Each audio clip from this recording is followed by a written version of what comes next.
किसी वजह से भारत एक ग्रेट टीम बन चुकी है, क्योंकि जो फिर ऑलराउंड स्ट्रेंथ दिखी इस बैटिंग लाइनअप में वो भी काबिल जिक्र है, क्योंकि अश्विन की सेंचुरी, जडेजा 80s में है, 195 रन की पार्टनरशिप, 144 पे 6 और फिर 300 प्लस का स्कोर कर दिया।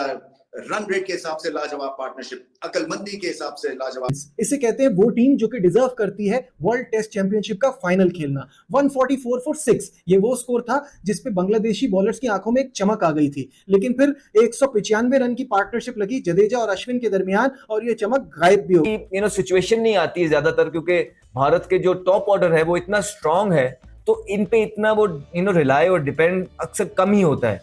लेकिन आज एक ऐसा दिन था। Ashwin is the real king, one and only king in this world, and that is Ashwin, no other king. लेकिन ये भारतीय टीम और उसके पीछे क्या है, स्ट्रॉन्ग एक स्किल्स हैं। भारत ने जिस तरीके से पिछले कुछ अरसों में टेस्ट मैच को या दीगर क्रिकेट खेल रहा है, बहुत प्रोफेशनल अंदाज में खेल रहा है। अब अगर हम भारतीय क्रिकेट का अपने आप से मुआयना करें तो हमारी क्रिकेट दिन ब दिन नीचे जाती जा रही है। हमारी क्रिकेट में इस वक्त 144 पर 6 खिलाड़ी आउट हो जाते तो शायद कोई बॉलर संभालने वाला नहीं था हमारे। या उन्होंने मैच को ऐसे वापस लेकर आया, वो ऐसे वापस लेकर आया कि मतलब भाई बांग्लादेश परेशान हो गया कि ये हो क्या रहा है, ये तो हमें आईना दिखाने लग गया एकदम से।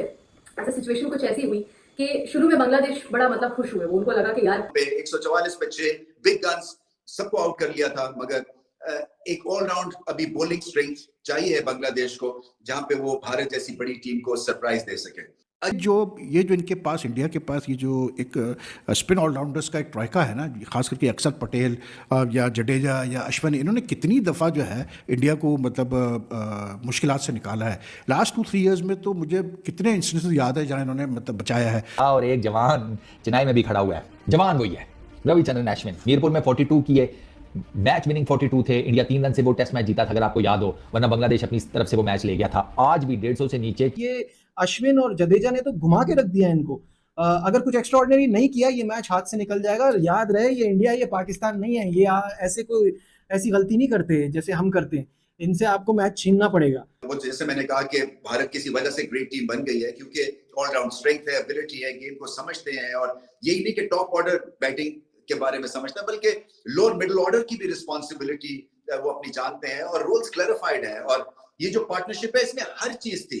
जय हिंद दोस्तों, नमस्कार दोस्तों। जिस तरीके से भारतीय टॉप क्रम के आउट होने के बाद रविचंद्रन अश्विन और रवींद्र जडेजा ने जिस तरीके से बांग्लादेशी गेंदबाजों को फेंटा लगाया और जिस स्ट्राइक रेट से अश्विन ने बल्लेबाजी की, उसे देखकर रमीज राजा ने भी दोस्तों पाकिस्तानी टीम के पूर्व कप्तान बाबर आजम को जमकर फैला है और कहा है कि अश्विन के स्ट्राइक रेट को देखकर पाकिस्तानी बल्लेबाजी को सीखना चाहिए कि अगर आपका टॉप ऑर्डर भी अगर कोलैप्स कर जाता है तो टीम को कैसे संभाला जाता है। दोस्तों यही बांग्लादेश के स्पिनर्स ने पाकिस्तानी बल्लेबाजों को जिस तरीके से पाकिस्तान सीरीज में नचाया था, उन्हीं गेंदबाजों को रवींद्र जडेजा और अश्विन ने जिस तरीके से फेंटा लगाया, उसे देखकर दोस्तों पाकिस्तानी अपनी टीम को सीखने की सलाह दे रहे हैं और कह रहे हैं कि क्या इंडिया टीम को पाकिस्तान समझा था। तो चलिए दोस्तों आप लोग देखिए कि रविचंद्रन अश्विन और रवींद्र जडेजा की शानदार बैटिंग देखकर रमीज राजा ने पाकिस्तानी टीम को किस तरीके से पेला है और क्या कुछ कहा। क्योंकि जो फिर ऑलराउंड स्ट्रेंथ दिखी इस बैटिंग लाइनअप में वो भी काबिल जिक्र है, क्योंकि अश्विन की सेंचुरी, जडेजा 80s में है, 195 रन की पार्टनरशिप, 144 पे 6 और फिर 300 प्लस का स्कोर कर दिया।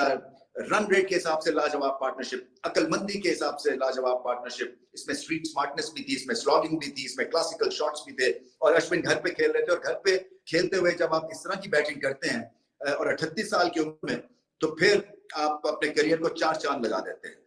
6ठी सेंचुरी है उनकी और अकल से खेलते हैं। इसी तरह से जडेजा मौके के ऊपर डिलीवर करते हैं, बैट और बॉल के साथ ये गेम को समझते हैं, और यही नहीं कि टॉप ऑर्डर बैटिंग के बारे में समझते हैं, बल्कि लोअर मिडिल ऑर्डर की भी रिस्पॉन्सिबिलिटी वो अपनी जानते हैं और रोल्स क्लैरिफाइड है। और ये जो पार्टनरशिप है इसमें हर चीज थी, जिस वजह से ये काबिल-ए-दीद पार्टनरशिप थी। सो बांग्लादेश को क्रेडिट देना पड़ेगा, क्योंकि बहुत बड़ी टीम को उन्होंने टफ टाइम दिया।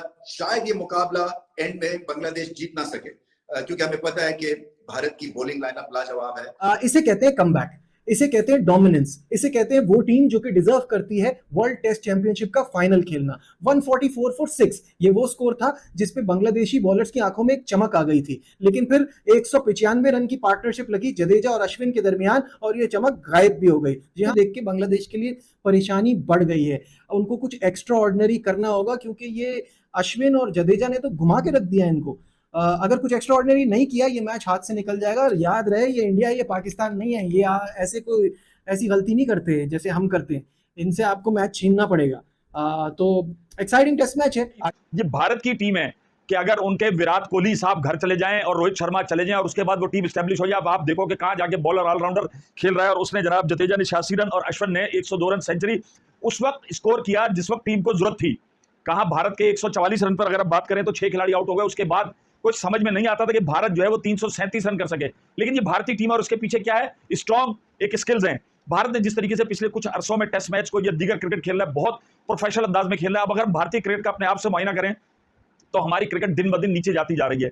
हमारी क्रिकेट में इस वक्त 144 पर 6 खिलाड़ी आउट हो जाते तो शायद कोई बॉलर संभालने वाला नहीं था। हमारे यहाँ चैंपियंस कप हो रहा है, लेकिन उसमें भी भाई अब से इफ्तिखार सारे रन कर रहे हैं, शादाब भी रन कर रहा है, मैन ऑफ द मैच है, उसमें बाबर भी कर रहे हैं, सारे कर रहे हैं। लेकिन इन्हीं को जब किसी मुल्क के अगेंस्ट खड़ा किया जाएगा तो फिर ये बांग्लादेश से भी हार जाते हैं। तो भारत जो है गेम खत्म हुआ बहुत स्टेबल पोजीशन में कि 347 रन इस कामयाबी में। एंड आई थिंक उसका अगर आपको जवाब चाहिए तो वो आपको आज जवाब मिल गया कि जिस तरह से जडेजा और अश्विन ने आज रेस्क्यू किया इंडियन टीम को और 195 रन की अनब्रोकन पार्टनरशिप की उन्होंने 7th विकेट के लिए। This is one of the key reasons why India has been doing so well at home, so much so कि 2013 से वो 40 टेस्ट मैचेस जीता है एट होम और सिर्फ 4 हारे हैं वो टेस्ट मैचेस और 7 शायद कोई ड्रॉ हुआ है। एंड दे प्लेड अराउंड 51 और 53 test matches. This is like 17 consecutive series वो जीत चुके हैं एट होम, ठीक है ना। तो ये बड़ा एक बहुत तगड़ा रिकॉर्ड है। इसी वजह से मैं जब ये पाकिस्तान से बांग्लादेश जीत के गया 2-0 तो काफ़ी मतलब जो है ना हाई होप्स थे कि, और बल्कि कुछ इंडिया के फॉर्मर स्टॉलवर्ड्स ने कॉशन भी किया रोहित शर्मा और लड़कों को कि भाई थोड़ा सा मतलब लाइटली मत लेना इस बांग्लादेश टीम को, ये पाकिस्तान से जीत के आ रही है, ये कुछ भी कर सकती है, so don't take them lightly. लेकिन मैंने हमेशा यही बात कही, मैंने कहा यार कि मतलब एंटी क्लाइमेक्स ना हो, इसलिए क्योंकि इंडिया की टीम बहुत डिफरेंट है। इंडिया जब स्पेशली एट होम तो वो मतलब उनको एट होम जो है उनके फोर्ट्रेस को वो करना बहुत मुश्किल काम है, फोर्ट्रेस को तोड़ना, इसलिए क्योंकि at home they have the perfect क्या कहते हैं फॉर्मूला है उनके पास मैचेस जीतने का। वो ऐसे पिचेस बनाते हैं जिसमें उनके स्पिनर्स को हेल्प मिलती है, फिर उनकी बैटिंग इतनी तगड़ी इतनी डीप है कि वो बड़े बड़े टोटल्स करते हैं, उसके बाद वो अपोजिशन को अंडर प्रेशर करते हैं। बात करते चले जाएं कि जनाब उसके बाद एंट्री होती है एक तरफ रविंद्र जडेजा की, दूसरी जानिब रविचंद्र अश्विन की। अब दोनों जब बल्लेबाजी शुरू कर देते हैं और क्या होता है कि रन्स ऐसे बनाते हैं, खासतौर पर हम अश्विन की बात करें तो एक तो इंजीनियरिंग माइंडसेट हो आपका, मतलब आपके दिमाग में एक इंजीनियर जो होता है ना वो बड़ी दूर तक चीज़ों को देखता है, उसके माइंड में ही सारा स्ट्रक्चर बन रहा होता है। तो वो स्ट्रक्चरल जो आपकी अप्रोच थी ना उसने बहुत जबरदस्त सिचुएशन जो मैच के अंदर पैदा कर दी। तो बहुत ही समझ लें कि ऐसा उन्होंने सबसे पहले जो हाफ सेंचुरी बनाई है, अगर हम उसी को देखते हैं तो वो इतनी क्विक हाफ सेंचुरी थी कि टेस्ट के अंदर जो है ना वो आप बहुत सारी डॉट बॉल्स खेलते हैं, बहुत सारी डॉट बॉल्स आप खेलते हैं, आपके टेम्परामेंट का टेस्ट होता है। लेकिन ये है कि जब आप उसके अंदर भी आप मतलब जितनी बॉल्स हो आपके उतने ही रन हो जाए तो ये बहुत बड़ी बात होती है, जो कि अभी तक हमें नजर नहीं आ रहा कहीं पर भी। अगर हम देखते हैं इतने सारे टेस्ट मैचेस हुए हैं, लेकिन ये एक मुश्किल अप्रोच होती है। अश्विन ने प्रूव किया, उन्होंने जिस अंदाज में सबसे पहले हाफ सेंचुरी बनाई, फिर उसके बाद उन्होंने अपनी सेंचुरी कंप्लीट की। रविंद्र जडेजा उनका साथ साथ जो है वो एक कंपेनियन बनते रहे, एक पार्टनरशिप चलती रही और मिलकर उन्होंने जो है वो जिस तरह से पहले अपनी सेंचुरी मुकम्मल की दोनों प्लेयर्स ने, उसके बाद जो है वो जडेजा अपनी सेंचुरी मुकम्मल नहीं कर पाए, लेकिन उसके बाद अभी कल का दिन है एंड लेट्स सी कि स्कोर जो है वो कहाँ तक जाता है। टेम्परामेंट का टेस्ट अगर देखा जाए तो बहुत बड़ा टेस्ट होता है। मैं हैरान हूँ कि इतनी स्ट्रेंथ, इतनी कैपेबिलिटी, इतनी एबिलिटी, आप 30+ होते हैं ना जब, तो आपकी जो बॉडी होती है ना वो वैसे रिस्पॉन्ड नहीं करती है जैसे आप जब 20 साल के होते हैं या 25 साल के होते हैं तो आपकी बॉडी रिस्पॉन्ड करती है। लेकिन जब आप 30+ हो जाते हैं तो वो चीज़ नहीं रहती आपके अंदर, जो आप समझ लें कि हमने देखी आज जो अश्विन के अंदर हमने देखी है स्पेशली। तो ऑलरेडी मुझे बहुत सारी होप्स थी अश्विन से, मुझे लग रहा था कहीं ना कहीं कि ये बंदा अगर स्क्वाड के अंदर है और प्लेइंग 11 में होता है तो ये बंदा जो ये धमाका खेज परफॉर्मेंस देगा। और वही काम उन्होंने किया, उन्होंने मैच को ऐसे वापस लेकर आया कि मतलब भाई बांग्लादेश परेशान हो गया। जितवाने वाली नहीं खेल भाई खेल गए 339 रन उन्होंने ऑलरेडी लगा दिया। बांग्लादेश फाइल हो चुका है। बांग्लादेश के लिए अब इस मैच में आना बहुत मुश्किल है। बांग्लादेश के लिए इस मैच में क्या था, 200 से नीचे इंडिया को इन्होंने आउट करना था, फिर ये वापसी कर सकते थे। देखो इंडिया की सबसे अच्छी बात ये है कि वो हम हमेशा काफी अर्से से उनके टेस्ट मैच जो है ना वो देख रहे हैं, तो मैं जो इंडिया की सबसे बड़ी इस चीज का जो इंडिया की क्रिकेट का फैन हूं वो कम बैक करते हैं। यानी कि वो इंग्लैंड से भी अगर वो 200 पे ऑल आउट हो जाएंगे वो कम बैक करेंगे। इंग्लैंड में 35-36 रन पर, जो ऑस्ट्रेलिया में 35-36 रन पर ऑल टीम आउट हो जाएगी, सीरीज ले जाएंगे। उनके अंदर खसूसियत ये है कि कम बैक करते हैं। हमारे अंदर जो सबसे बड़ा मसला आता है कि फिर हम डाउन होते हैं, फिर हम डाउन से डाउन होते जाते हैं और वापसी का हमारे पास कोई रास्ता नहीं रहता। तो इंडिया की सबसे अच्छी बात ये है कि वो कम बैक करना जानते हैं। रविचंद्र अश्विन बॉलिंग में भी कर देगा, बैटिंग में भी कर देगा, जडेजा उस टाइम पर कर देगा, जिस कोई नहीं करेगा तो जड्डू कहेगा कि मैं करके दे दूंगा। तो बांग्लादेश को बांग्लादेश की तरह ट्रीट किया। एक टाइम पर जरूर ऐसा हुआ कि जब उठे पाकिस्तानी फैंस ने भी देखा, ओहो बड़ी बातें तुम करते थे बाबर पे, रिजवान पे, देखो ना कि इंडिया का भी हाल हो गया। और बांग्लादेश ने तो इंडिया को भी गिरा दिया। फिर जैसे इनिंग्स आगे जाती गई उन्होंने फिर हल्का हल्का उठा पोते कि भाई इन्होंने तो कमबैक कर लिया। पाकिस्तान को सीरीज हराई थी बांग्लादेश ने, वो दोनों एंड से अटैक हुआ था जिसकी वजह से प्रेशर क्रिएट हुआ। सो यहाँ पे भी दोनों एंड से अटैक होना था। सो उस तरह की सिचुएशन नहीं बनी, जिसकी वजह से भारत डे 1 में सुरखरू हुए। सो टेस्ट मैच इंटरेस्टिंग है क्योंकि देखिए पहले तो बांग्लादेश को कोई घास ही नहीं डालते थे। वो समझते थे कि 5 डे क्रिकेट में ये कंसिस्टेंसी मेंटेन नहीं कर सकते हैं, एक इनिंग्स अच्छी खेलते हैं दूसरी नहीं खेलते हैं। सो यहाँ पे ये दुनिया को रॉन्ग प्रूव कर रहे हैं और मेरे ख्याल से इसी अगर हौसले और हिम्मत से खेलते रहे तो ये सख्त टाइम देंगे भारत को। मगर मैं अभी भी समझता हूँ भारत फेवरेट्स हैं और ये शायद टेस्ट मैच वो जीत जाएं और रिचली डिजर्व करेंगे क्योंकि इनकी टीम एक बहुत बड़ी टीम बन चुकी है, जैसे मैंने पहले कहा। और फिर एक घर में जब खेलते हैं तो फिर ये हारते हैं। दोस्तों आपने देखा कि किस तरीके से रविचंद्रन अश्विन और रवींद्र जडेजा की बैटिंग देखकर बांग्लादेशी टीम को कह रहा है कि भारतीय टीम बहुत तगड़ी टीम है और घर में हराना भारतीय टीम को किसी की बस की बात नहीं। भाई दोस्तों जिस तरीके से रवींद्र जडेजा और रविचंद्रन अश्विन ने भारतीय टॉप ऑर्डर के आउट होने के बाद जिस तरीके से पारी को संभाला और जिस तरह से बांग्लादेशी स्पिनर्स पर अटैक किया, उसके बाद दोस्तों बांग्लादेश की टीम वापसी ही नहीं कर पाई और इस मैच में भारतीय टीम बहुत मजबूत स्थिति में आ चुकी है। भाई दोस्तों आज का दिन बहुत ही इंटरेस्टिंग होने वाला है क्योंकि दोस्तों रवींद्र जडेजा भी 100 मारने के बाद जिस स्ट्राइक रेट से बैटिंग करते हैं उसे बांग्लादेशी गेंदबाजों को संभालना मुश्किल होने वाला है।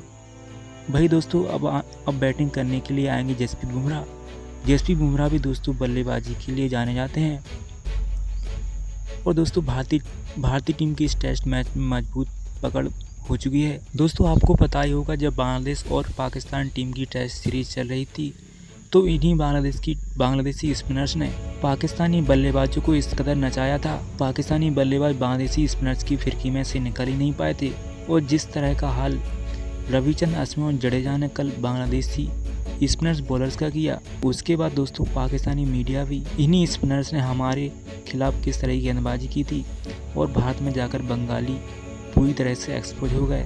दोस्तों आपको क्या लगता है क्या भारतीय टीम बांग्लादेश को इस टेस्ट मैच से पूरी तरह बाहर करने वाली है? आप लोग कमेंट करके अपनी राय जरूर दीजिएगा।